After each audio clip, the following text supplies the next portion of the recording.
E acho que estamos ao vivo. Sextou com tudo hoje, hein, pessoal? Que beleza, sim, estamos ao vivo. Sejam muito bem-vindos, bem-vindas e bem-vindos à nossa live de sexta-feira. Chegando com tudo hoje, porque vamos para mais uma aventura. E essa aventura vai dar início a uma sequência de muitas outras novidades que vem por aí. Sim, estamos cheios de novidades. Esse canal vai explodir de conteúdos, muitos cursos, muitos livros, muitos materiais para vocês e lives incríveis, incríveis, muito conteúdo mesmo. Estou muito feliz. Sejam muito bem-vindos. Tiago Faria Mello chegou chegando. Boa noite. Seja muito bem-vindo. Obrigada pela presença e por todo o apoio. É isso aí. Hoje nós vamos para o nosso 13º capítulo do livro Deus, uma Anatomia. Hoje nós vamos falar sobre o alcance do braço. Estamos numa sequência na parte dos membros divinos, né? Falamos das mãos, hoje é o alcance do braço. Semana que vem vamos falar sobre o toque divino. Vamos voltar às placas dos achados arqueológicos de Gilbert Elcon. Vamos falar das mãos, vamos falar de deusas, sim, tem muita coisa importante. E semana que vem também temos 2 lives, não só uma live para nossa playlist Deus, uma anatomia, mas também sexta-feira vamos ter uma live, mais uma para nossa playlist sobre sacrifícios humanos. Muito conteúdo importante para pesquisa, gente. Coisa boa demais. Tenho que ir. Boa noite. Só coisa boa, hein? Só coisa boa mesmo. Sejam muito bem-vindos, bem-vindas e bem-vindos. E olha só, quero agradecer a presença, o apoio de todos, né? Quero agradecer também a Anderson Godoy, que reativou a sua membresia desde a nossa live de quarta-feira. Lembrando que quarta-feira tivemos uma live maravilhosa com Cauana Hars, a historiadora, aqui falando sobre a história das bruxas, sobre bruxaria, sobre a as perspectivas da pesquisa histórica sobre as bruxas e sobre o fenômeno chamado de bruxaria na história medieval. Então não percam, a live está gravada aqui no canal. Você pode ir na parte de playlists ou na parte de vídeos ao vivo, está tudo lá à sua disposição. Temos vários cursos gratuitos aqui no canal. Aproveite e todos são muito bem-vindos a se tornarem membros do canal. Aqui essas lives são patrocinadas pelo Espaço das Deusas. Essa logo aqui é do Espaço das Deusas, que é a comunidade de membros aqui do canal, que está patrocinando as lives, que patrocina os sorteios. Temos sorteios de livros todo último domingo do mês. Então, tornem-se membros, apoiem e vamos continuar construindo muita pesquisa boa por aqui. Eu estou bem animada porque tem bastante conteúdo. Na verdade, eu estou tentando enfiar tudo que eu tenho. Se eu tenho conteúdo para fazer live todo dia, entendeu? Só estamos crescendo para que o canal também comporte todo o conteúdo, né? Quando chegarmos a 200 membros, vamos ter 2 lives por semana, toda semana, no mínimo. Vamos aumentar a produção de conteúdo, de cursos, e para que vocês também tenham mais acesso a materiais. Lembrando que os membros do canal têm acesso aos slides das aulas aqui do canal, os materiais, e podem fazer a sua própria pesquisa, e por isso todos os membros precisam lembrar de me mandar o seu e-mail, porque eu não tenho acesso ao e-mail dos membros. Se tornou membro do canal, manda já um e-mail para mim com seu nome completo e endereço dos correios, porque os membros têm direito a receber pacote de materiais no seu endereço, têm direito a receber acesso ao drive dos membros com os materiais das lives e muitos outros benefícios. Maria Helena maravilhosa, boa noite. Viva, estamos juntos aqui. É isso aí. Vamos então começar a nossa live. Nós vamos para o 13º capítulo do livro Deus, uma Anatomia. Estão preparados para a aventura? Porque hoje vamos falar do alcance dos braços, a parte das divindades, da ação dos deuses na antiguidade, no antigo sudoeste asiático. Então vamos começar projetando nossos slides. Muito bem, isso.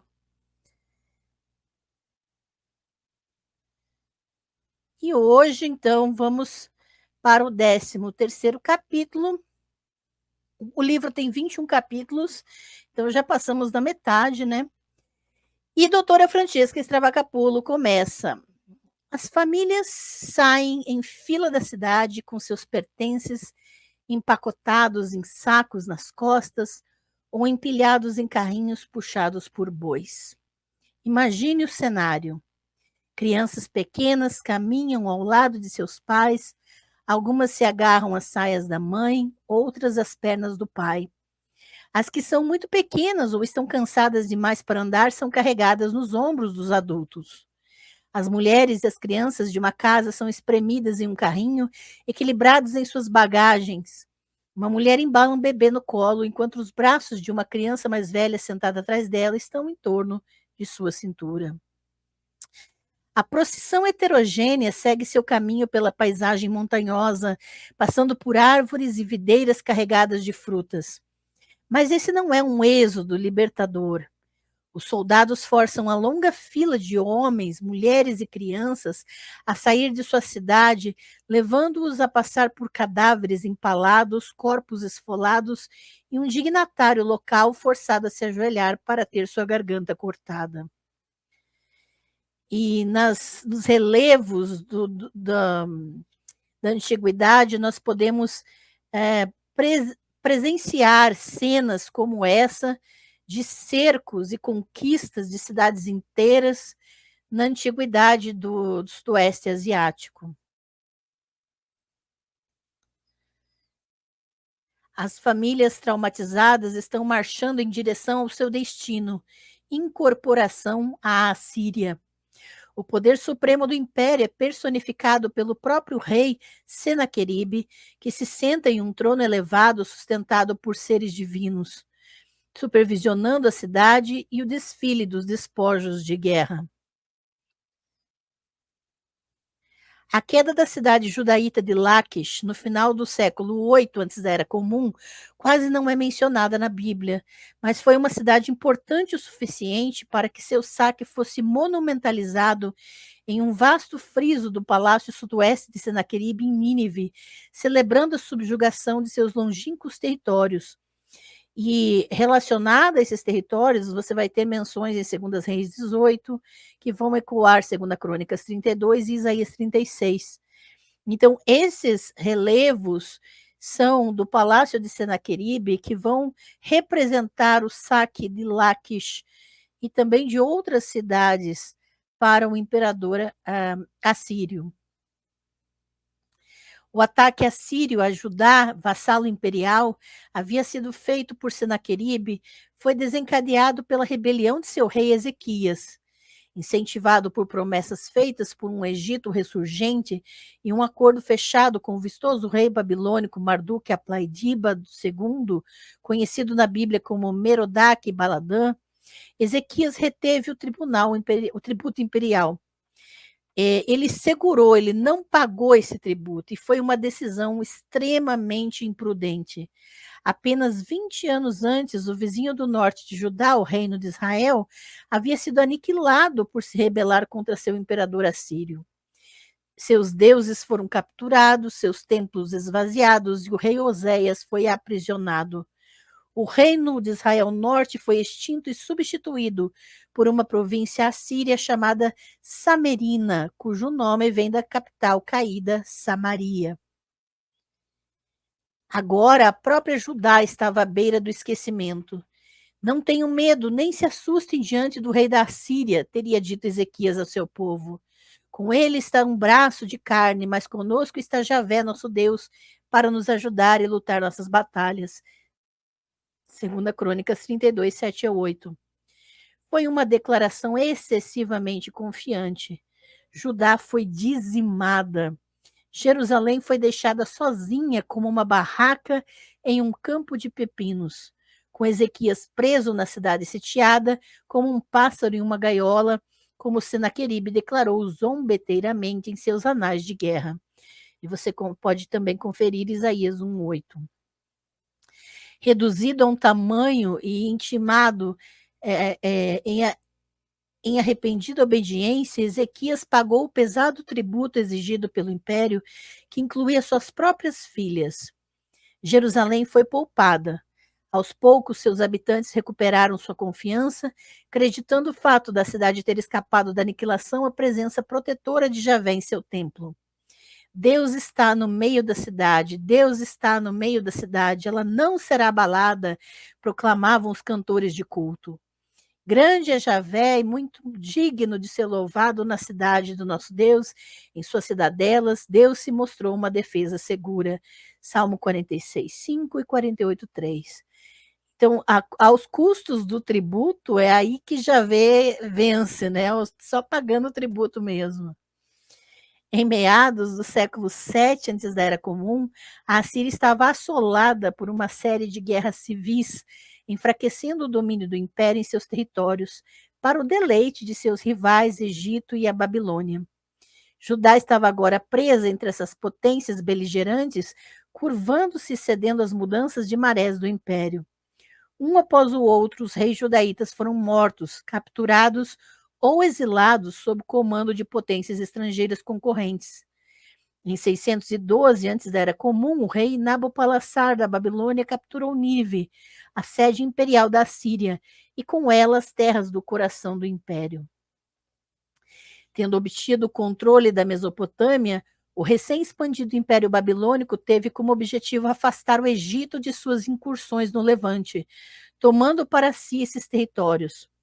Em 597 antes da Era Comum, os babilônios invadiram Judá e tomaram Jerusalém. O rei de Judá, Joaquim, foi exilado na Babilônia, juntamente com os principais membros importantes de sua corte e alguns dos líderes religiosos da cidade. Outros, ricos ou sortudos o suficiente para fugir, foram para o Egito. A Babilônia colocou um membro mais maleável da família real de Judá, Zedequias, no trono. E essa história você pode acompanhar, inclusive, no curso do livro de Jeremias, tá? Que nós tratamos especificamente desse período de transição. Mas o Egito manteve a pressão sobre seus alvos no sul do Levante, e Zedequias provou ser um fraco. Em 587 antes da Era Comum, ele rebelou-se contra o rei Nabucodonosor da Babilônia, que imediatamente atacou. Jerusalém foi saqueada e o reino foi destruído. Acossado como um animal, Zedequias foi levado para a Babilônia juntamente com a maioria das elites políticas e religiosas restantes. Um caos monstruoso havia dominado o reino de Judá. Ele me devorou, me esmagou, gritou Jerusalém sobre Nabucodonosor. Ele me engoliu como dragão, encheu sua barriga com as minhas iguarias, vomitou-me. Jeremias 51:34. E é aqui que nós vamos perceber que ao desastre da leva das elites políticas e religiosas para um exílio babilônico, para o controle de um império maior, vai ser transmitido de forma a aparecer-se como um dragão do caos, como um ser mitológico a ser vencido pela divindade principal. Javé culpou as maquinações do rei do Egito, cuja desordem tinha sido tão repugnante quanto perturbadora. Você é como o dragão nos mares, se debatendo em seus riachos, agitando as águas. Você é como o dragão nos mares, se debatendo em seus riachos, agitando a água com seus pés, sujando seus riachos, disse que ele declarou em Ezequiel 32:2. Mas alguns adoradores culparam o próprio Javé, colocando-o como inexplicavelmente irado. Não nos esquecemos de você, nem fomos infiéis à tua aliança. Nosso coração não voltou atrás, nem nossos passos se desviaram do teu caminho. Contudo, tu nos esmagaste no lugar do dragão. Salmo 44:17-19. Javé é descrito esmagando seu próprio povo, como ele esmagava um dragão. Como muitos outros estudiosos, segue-se os manuscritos bíblicos pressupondo uma referência a um dragão, Tanim, ou Tanino, aqui em vez de chacais, Tanim. Quem quer que fosse o culpado, os reis de Judá haviam se mostrado incapazes ou indignos em sua tarefa divinamente ordenada de subjugar o caos terrestre. E nós voltamos às mitologias da antiguidade, em que o caos, a destruição, a guerra são representados por esses seres é, gigantes, esses dragões, essas serpentes marinhas sobre o mar, a desordem, né? Mas o papel de Javé como matador de monstros continuou vivo. As elites exiladas recorreram a seus antigos mitos para pedir ao seu guerreiro divino que os libertasse do cativeiro e os devolvesse à sua terra natal. Curve seus céus, ó Javé, e desça, oraram. Faça os relâmpagos brilharem e se dispersarem eles. Envie suas flechas e os derrote. Estenda sua mão do alto, liberta-me, resgata-me das águas impetuosas. Salmo 144, 5 a 7.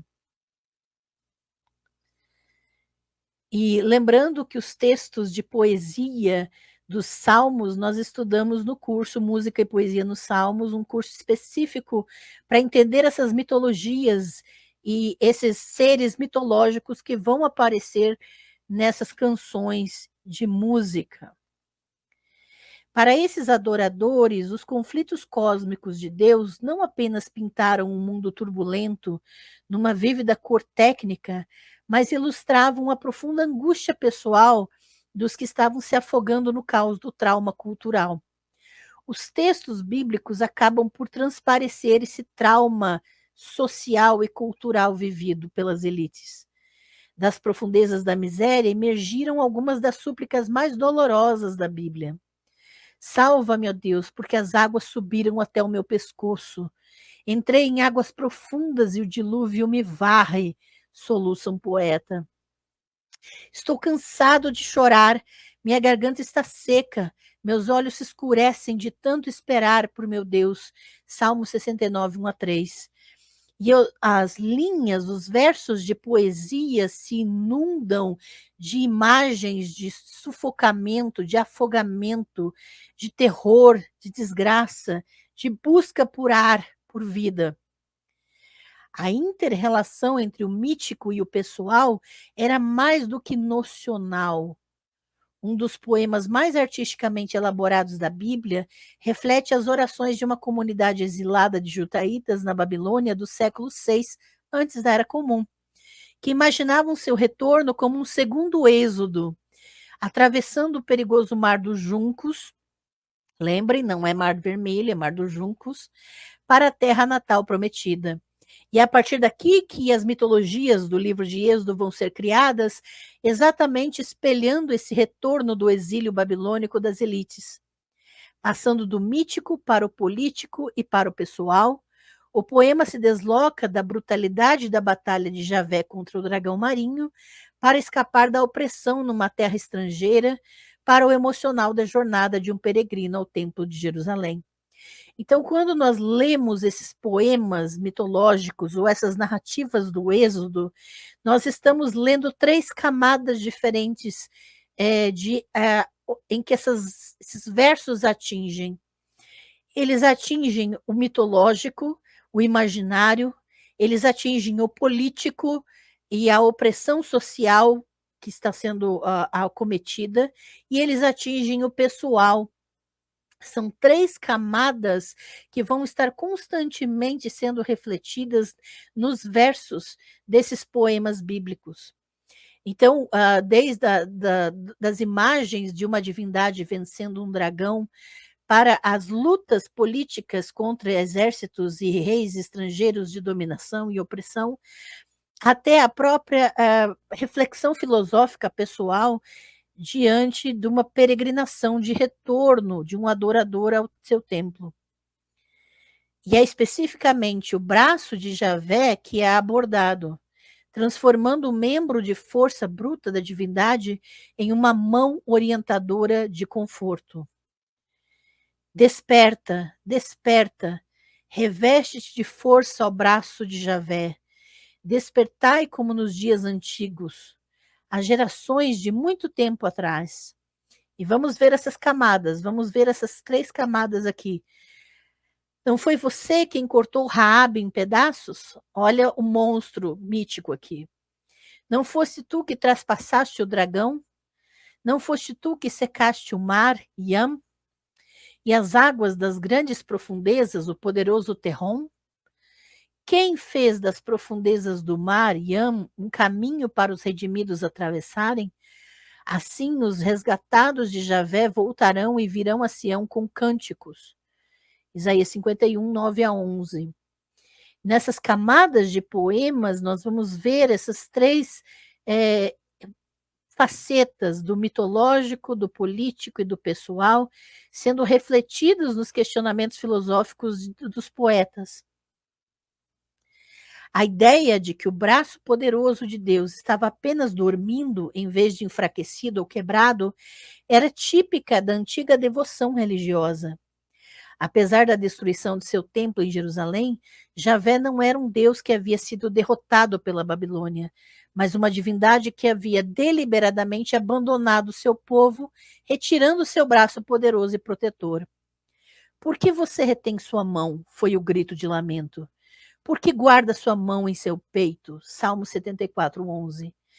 Então, o questionamento e o imaginário da antiguidade fazia parte de que a divindade poderia não apenas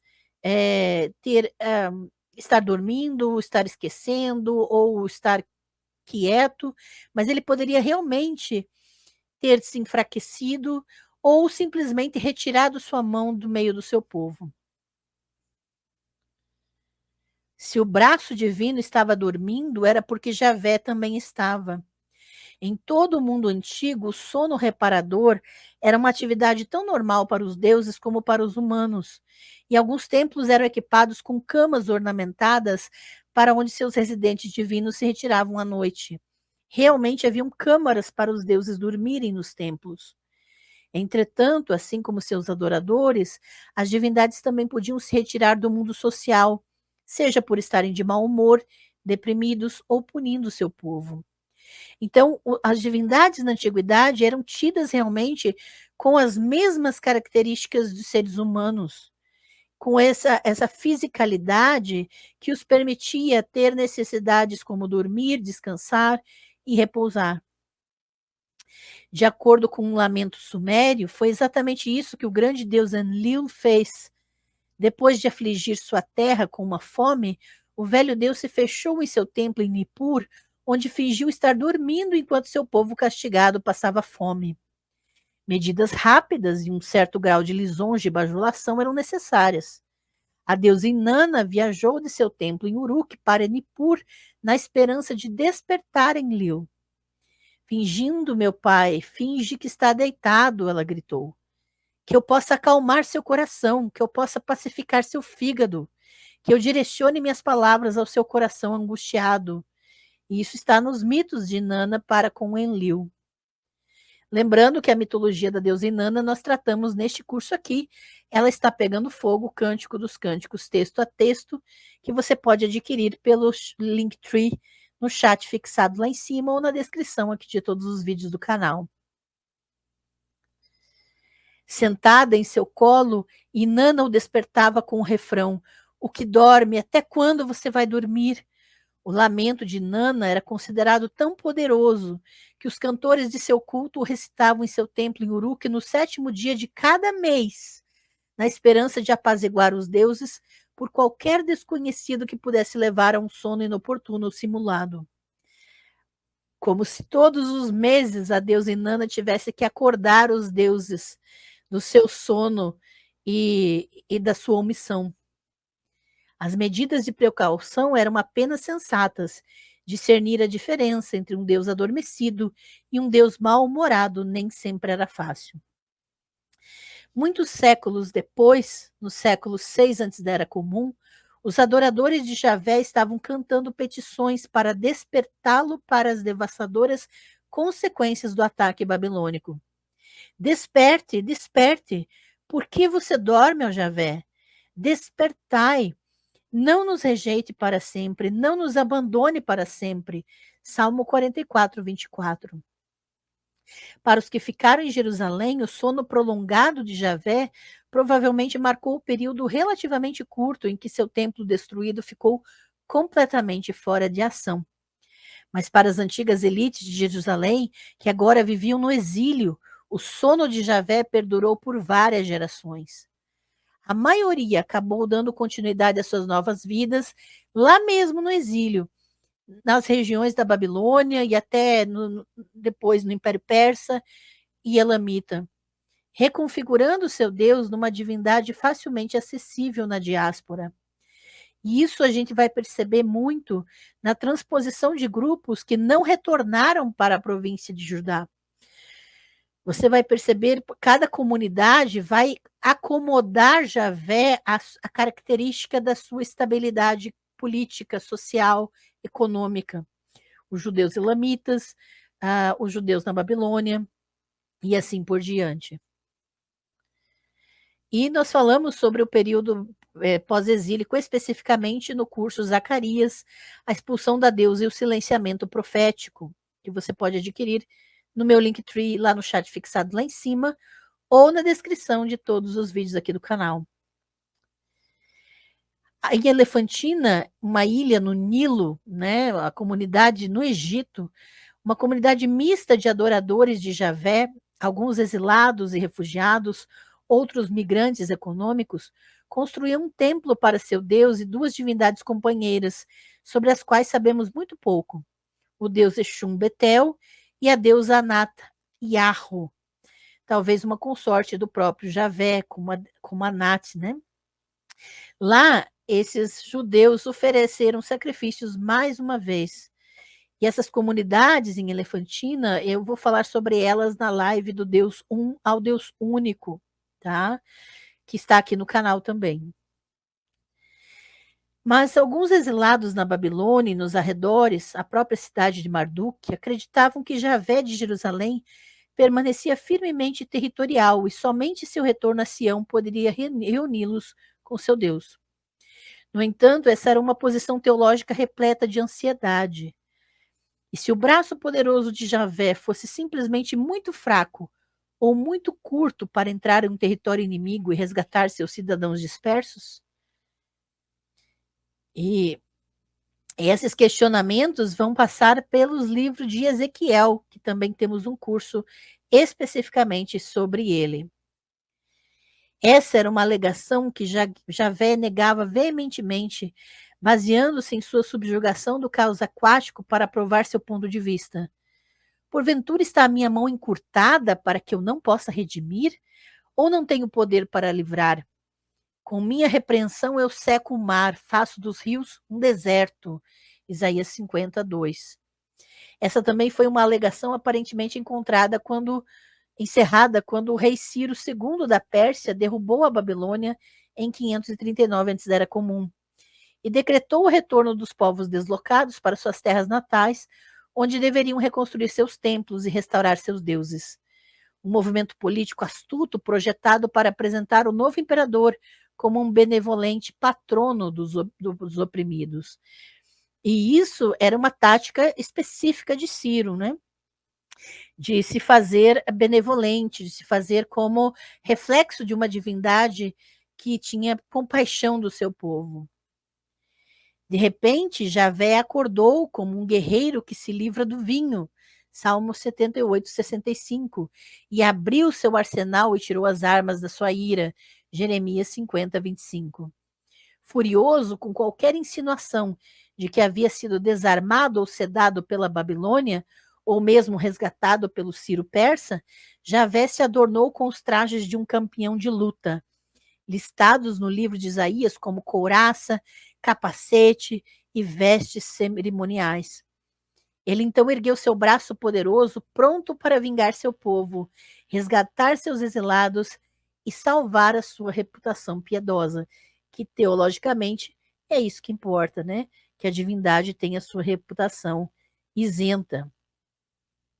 Seu próprio braço o salvou e sua justiça o sustentou. Isaías 59:16. A roupa de guerreiro de Deus, né, é descrita no versículo seguinte. A ideia de que um Deus poderia precisar resgatar sua própria reputação não era algo incomum na antiguidade, mas deu origem a um dos versículos mais extraordinários da Bíblia. De acordo com um poema em Deuteronômio, Javé sempre planejou usar nações estrangeiras para exterminar completamente seu povo, tanto jovens, homem e mulher, criança de peito e velho de cabelos brancos. Mas ele reverteu essa decisão ao perceber que nações estrangeiras poderiam reivindicar o massacre genocida como obra de suas próprias mãos, e não dele. E ele confessa que tinha medo da possível humilhação. Olha só, eu poderia tê-los reduzido a nada e apagado a memória deles da humanidade, mas eu temia, olha o que Javé diz, eu temia as provocações do inimigo, seus inimigos que poderiam entender mal e dizer: nossa mão triunfou, nossa própria mão triunfou. Não foi Javé quem fez tudo isso. Deuteronômio 32, 25-27. Após o exílio, Javé simplesmente teve de acordar e se armar como um guerreiro. Vislumbres de seu retorno à forma são oferecidos em oráculos proféticos inseridos em textos bíblicos do período persa. Ele flexiona seu braço musculoso como um fisiculturista, enquanto acompanha seus exilados repatriado em uma procissão triunfal de volta a Jerusalém. Vigias na cidade o espiam coberto de sangue, com seu braço sagrado erguido, enquanto ele retorna de um rápido desvio para punir os edomitas que haviam ajudado os babilônios a destruir seu templo. Isaías 52, 8 e 63, 1-6. De volta à sua cidade, os adoradores cantavam louvores à sua mão direita e braço santo, erguido em vitória como um campeão de boxe no santuário reconstruído, enquanto as águas castigadas do caos e seus habitantes monstruosos eram incentivados a aplaudir seu opressor. Sua mão direita e seu braço sagrado o salvaram. Javé tornou conhecida sua vitória. Que o mar ruja e tudo o que o enche, que os rios batam palmas. Salmo 98, 1-8. A Bíblia hebraica dá a impressão de um vasto retorno de exilados da Judá seguindo o rastro de Deus. Mas a realidade foi bem diferente. Enquanto a maioria permaneceu na Babilônia e no Egito, apenas algumas centenas voltaram para a terra natal no final do século VI e início do século V antes da Era Comum.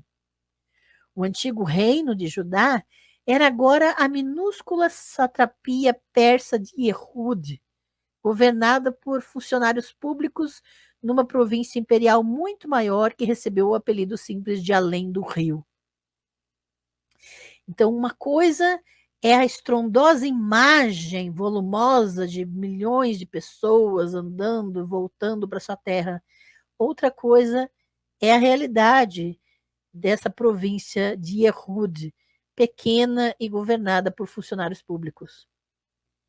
A própria Jerusalém tinha uma população de pouco mais de 2.500 habitantes, e seu santuário recém-construído permaneceria apenas como uma estrutura relativamente modesta até bem o período helenístico. Mesmo assim, a reconstrução inicial do Templo de Jerusalém no final do século VI e início do século V antes da Era Comum e o retorno imaginado de seu guerreiro divino marcaram um novo capítulo na história de Javé e do monstro marinho. Voltamos ao imaginário mítico, né, que vai sendo construído na medida em que esses grupos vão descrevendo o seu caos cultural e social.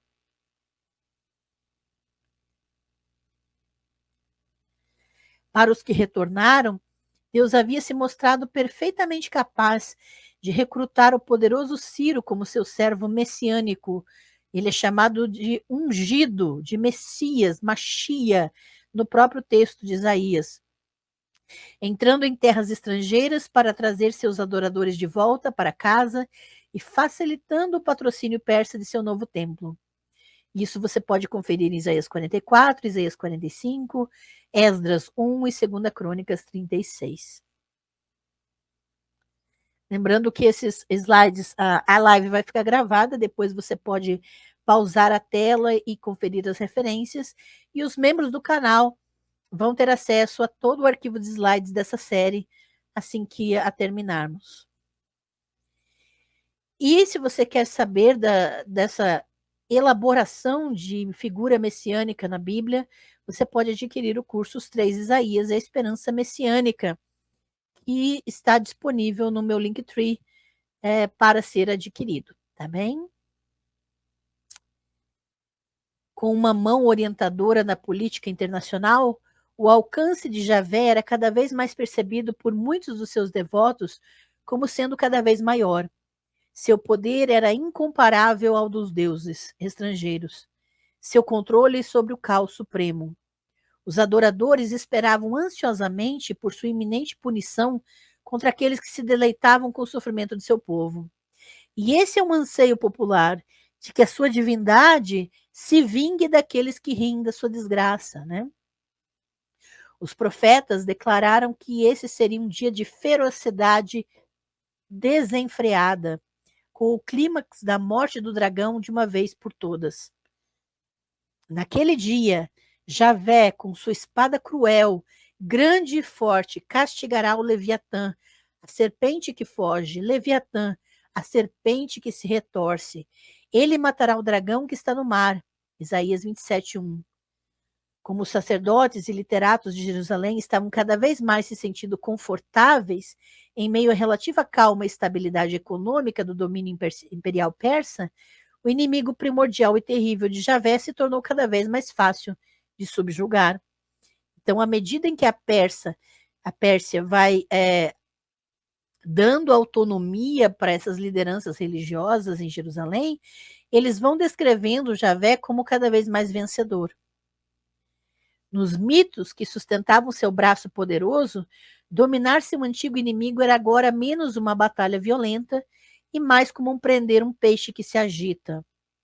Você pode puxar o Leviatã com um anzol ou pressionar sua língua com uma corda. Deus agora se vangloriava em um longo monólogo no livro de Jó. E para estudar essas imagens no livro de Jó, também nós temos o curso, o livro de Jó, Submissão versus Resistência. Adquira já.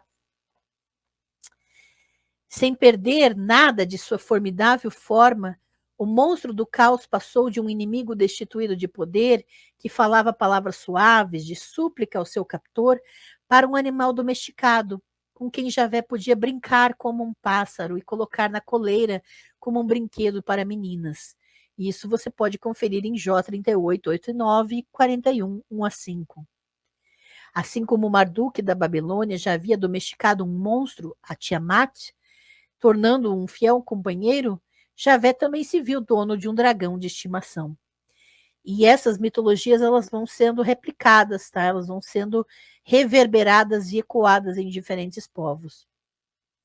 O monstro agora era apresentado como uma criatura de Deus, formado divinamente no quinto dia da criação para encher o grande mar, as grandes criaturas marinhas. Um monstro que Javé cuidou no dia de seu nascimento aquático, envolvendo o bebê turbulento em faixas para acalmar suas contorções. Gênesis 1, 21 e Jó 38, 8 e 9. O papel revisado do monstro na criação lhe deu um propósito renovado. Agora, esse monstro vai ser redescrito, reelaborado. E Javé havia criado o monstro justamente para gostar de passar o tempo com ele, como seus adoradores declararam com prazer. Ali está o mar, grande e largo, e o Leviatã, que você formou para brincar com ele. Salmo 104, 26. Isso foi menos uma reinvenção do mito de combate do Sudoeste Asiático do que um mito de combate, do que a ênfase em alguns de seus temas mais antigos. Desculpa a repetição aqui.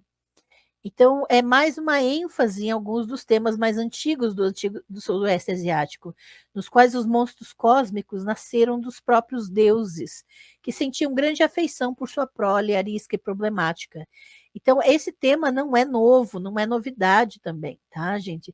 Os grandes deuses, você vai ver, por exemplo, na mitologia de Ugarit, o deus El, ele gosta de Yam, ele é afeiçoado ao monstro do mar.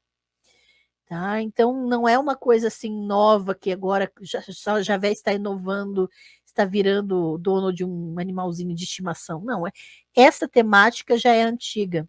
Tá? A noção de que Javé gostava de brincar com seu monstro marinho perduraria até a Era Comum e se mostrou tão atraente que os rabinos confirmariam posteriormente que ele havia programado essa atividade em seu programa diário. Depois de uma manhã agitada, trabalhando na Torá e de julgar o mundo, seguida de uma tarde distribuindo misericórdia e alimentando os habitantes da terra, segundo a literatura rabínica, Deus relaxaria à noite brincando com o Leviatã. Era um passatempo divino que demonstrava tanto a delicadeza do Deus bíblico quanto ao seu controle sem esforço das forças de desordem do cosmos. De qualquer forma, o Deus guerreiro estava cada vez menos disposto a lutar, pois era capaz de manter o caos sob controle.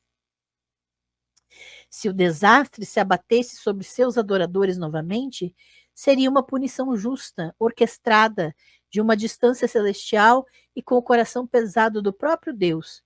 Tão pesado, como alguns rabinos supuseram mais tarde, que Deus amarraria seu próprio braço direito atrás das costas para impedir sua intervenção instintiva.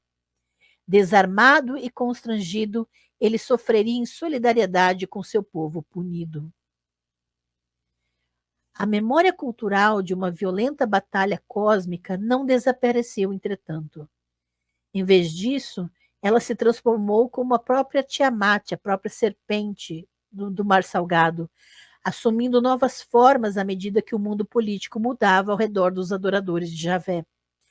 Então, os mitos eles vão se transformando à medida que o mundo político também se transforma.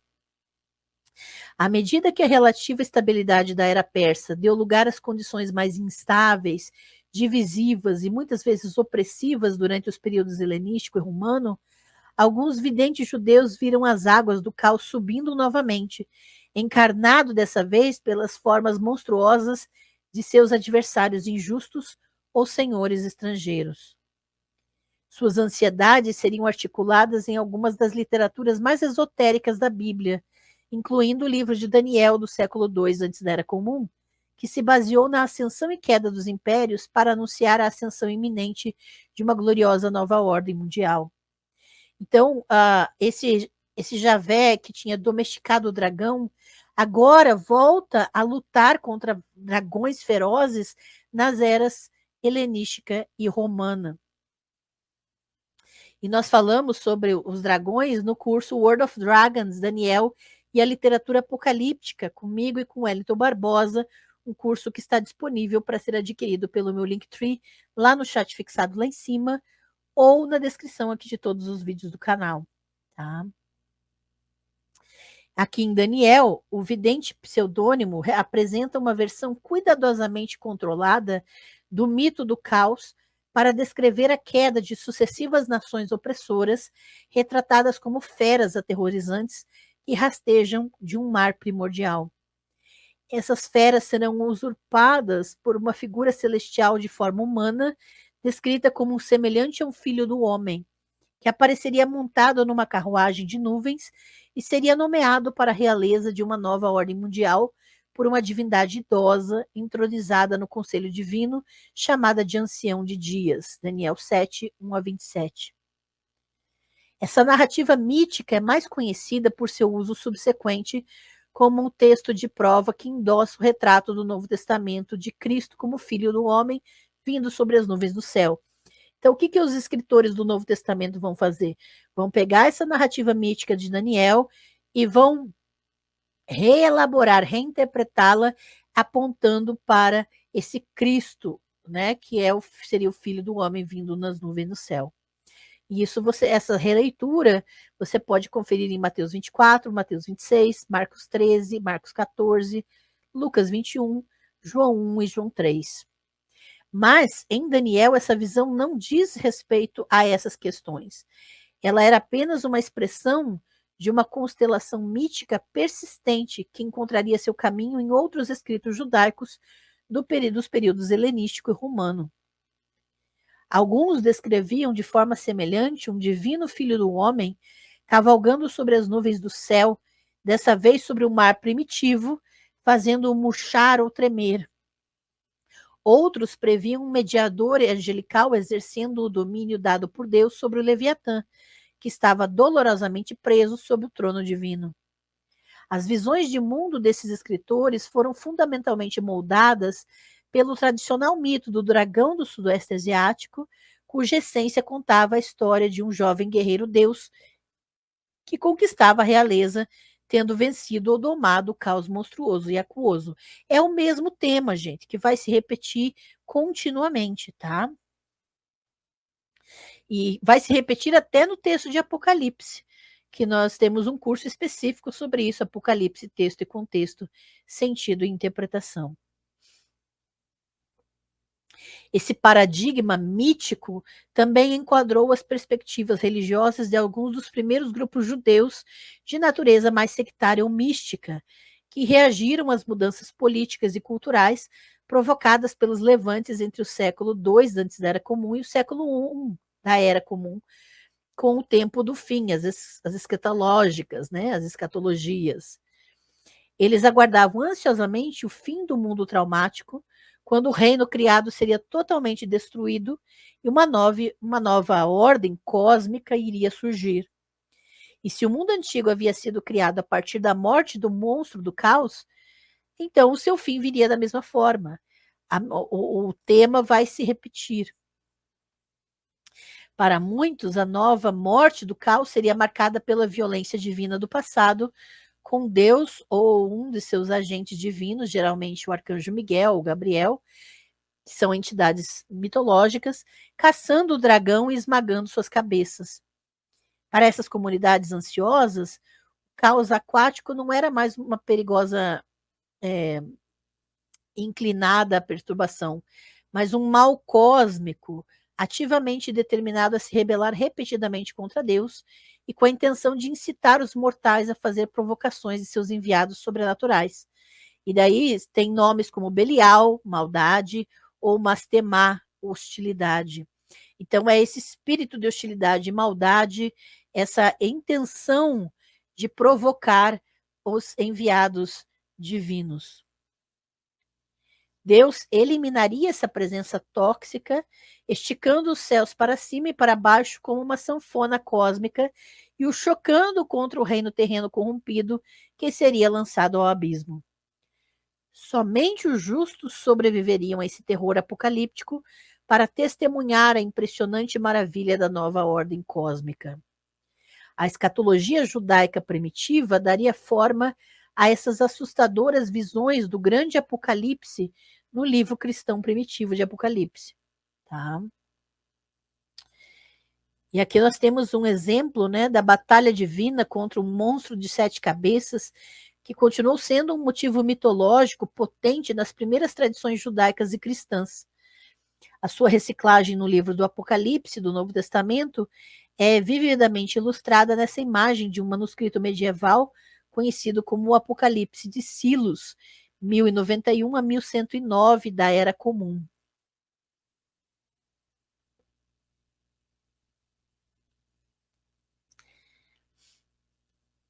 E vejam que esses mitos e esses imaginários, eles representam as ansiedades sociais e políticas constantes nessas sociedades religiosas.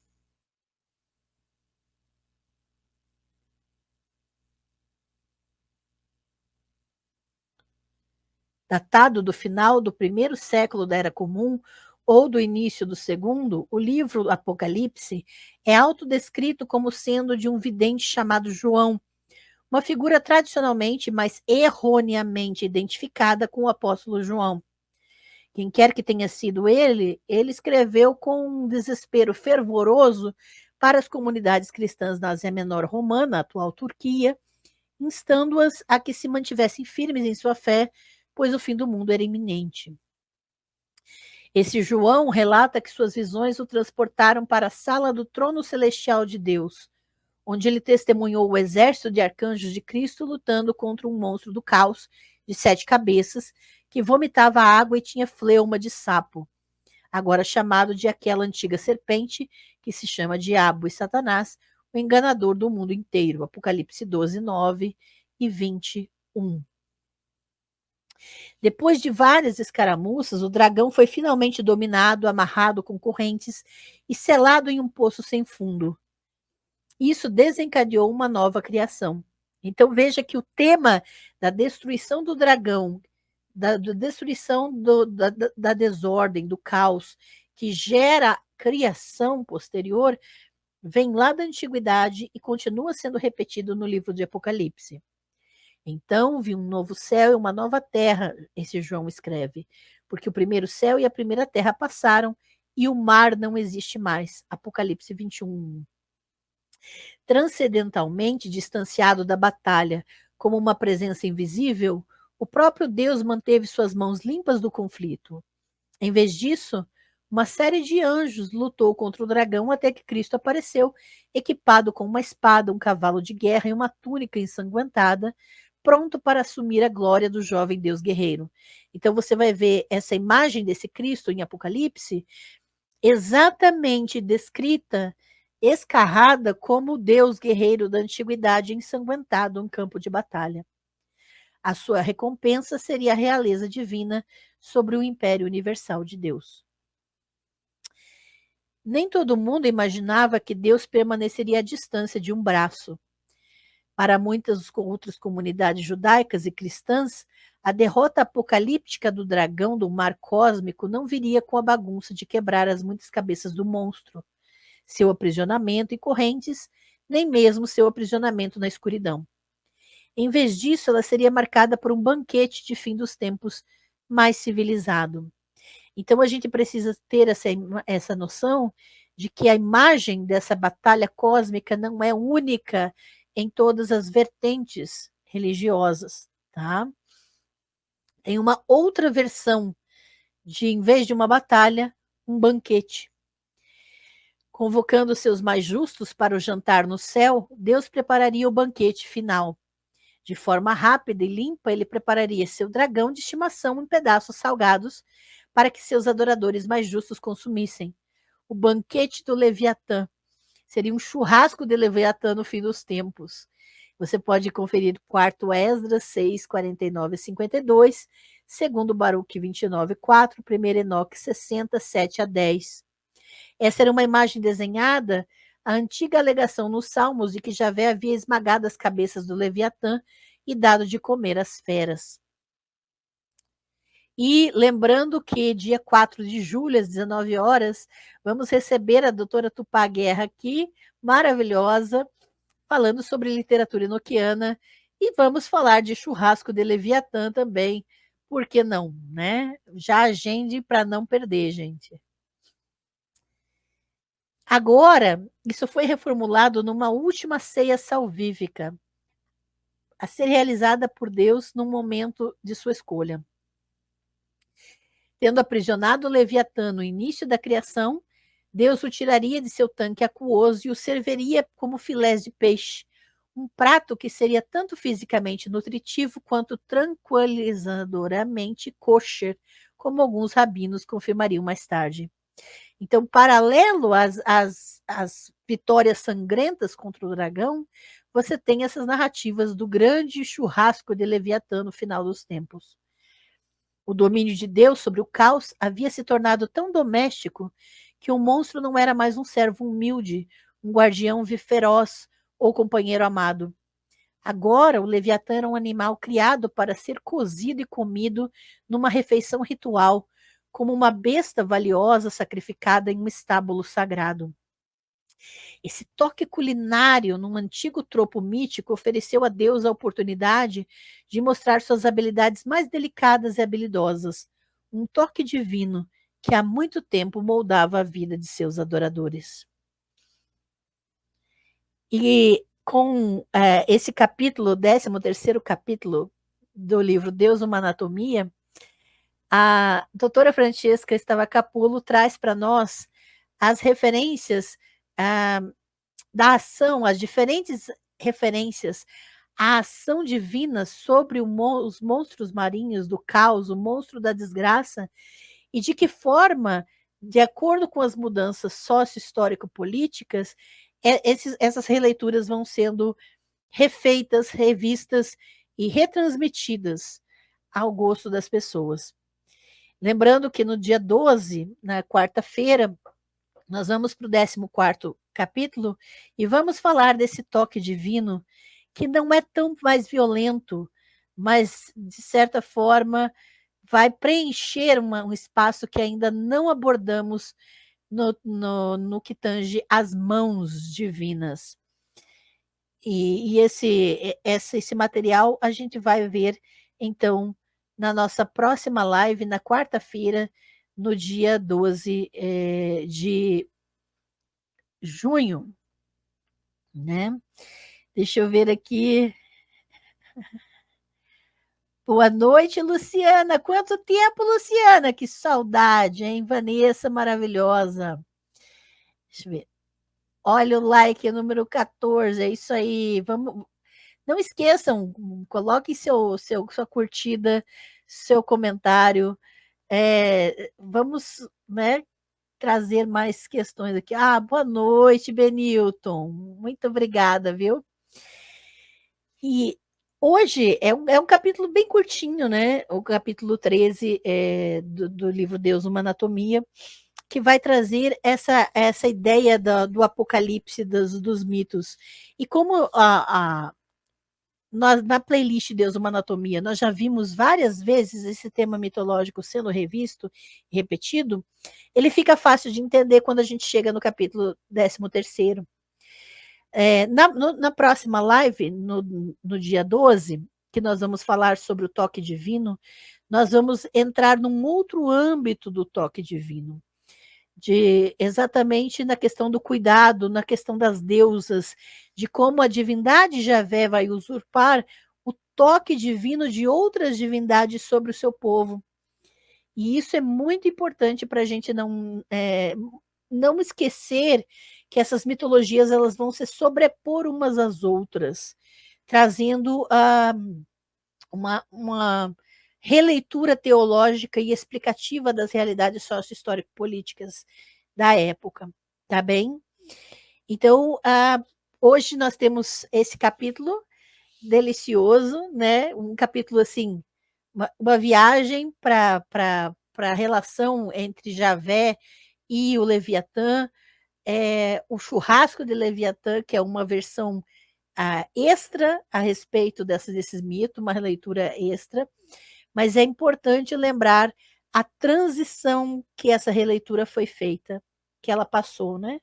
Desde a antiguidade, quando o povo foi assolado pela Assíria, posteriormente pela Babilônia, quando foi, de certa forma, acolhido pela Pérsia, Leviatã virou um animal mais de estimação, e você vai ver novamente esse Leviatã virando dragões de várias cabeças na literatura apocalíptica, até virar um churrasco delicioso no fim dos tempos, né? Então você vai perceber que essa mudança mitológica ela acontece especificamente de acordo com as instabilidades políticas em torno dos impérios desses que estão dominando esses grupos religiosos, né?